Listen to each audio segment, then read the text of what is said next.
Hello everyone, আমি সুকন্যা চলে এসেছি একটা নতুন ব্লগ নিয়ে। এটা হচ্ছে দীঘার ব্লগ। তো ফুট করে প্ল্যান করে চলে আসলাম কয়েকজন মিলে। তো কারা কারা আসি পরে দেখতেই পারবে। তো কোলাঘাটের আগে একটা রেস্টুরেন্টে দাঁড়িয়ে খেয়ে নিলাম আমরা হচ্ছে ধোসা, ইডলি, আর হচ্ছে আলুর পরোটা, হাবি জাবি সব খেয়ে তারপর আমরা বেরিয়ে পড়লাম দীঘার উদ্দেশ্যে। এই দেখো বলতে বলতেই চলে এসেছি। আগে একবার যেই হোটেলটাই ছিলাম সেই হোটেলেই আমরা আগের থেকে বুক করে রেখেছি। এটা হচ্ছে এম প্লাজা।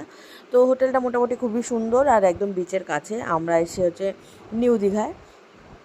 তো সেখান থেকে আমি রুমে গিয়ে স্নান করে রেডি হয়ে নিয়েছি যে খেয়ে দিয়ে একটু বেরোবো। তো দিদি ভীষণ টায়ার্ড হয়ে গেছিলো, তিন্ডি রানিও গেছিলো, তিন্ডি রানি বিকিনি পরেছে, ও সুইমিং পুলে নামবে। তো যাই হোক, যে পৌঁছে তারপরে আমরা দুপুরের খাবার খেতে চলে গেলাম। তো এখানে চিকেন, ভেজিটেবল অনেক কিছু ছিল, সব খেয়ে টেয়ে আমরা বেরিয়ে পড়লাম বিচের দিকে। তো বিচের দিকে বেরোনোর পরে আর কর্ন যদি আমি পাই, সেটা যেখানে হোক আমি গাড়ি দাঁড় করে কর্ন খাবো। আমি এত কর্ন খেতে ভালোবাসি। দেন চলে গেলাম সমুদ্রের পাড়ে। দেখো বিকেল বিকেল কি সুন্দর ওয়েদার। এখন ফাঁকা রয়েছে। 2 মিনিট পরে গিচি আর লোক থাকার মতো অবস্থায় ছিলাম না আমরা, কারণ এত লোক হয়ে গেছিলো। দেন আমরা যাব একটু ওল্ড দীঘার দিকে। ওল্ড দীঘা একটু যাব, যে একটু ঘুরে টুরে আসবো। একটা টোটো বুক করে নিয়েছিলাম। এখানে টোটোতে উঠলেই 100 টাকা নিচে টোটো পাওয়া যায় না, সে একজন থাকো বা 4জন থাকো।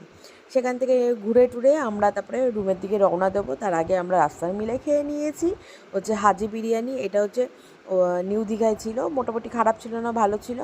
তো চলো আজকের ব্লগটা, মিনি ব্লগটা এখানেই শেষ করব। নেক্সট উদয়পুরের ব্লগ চলে আসছে খুব তাড়াতাড়ি।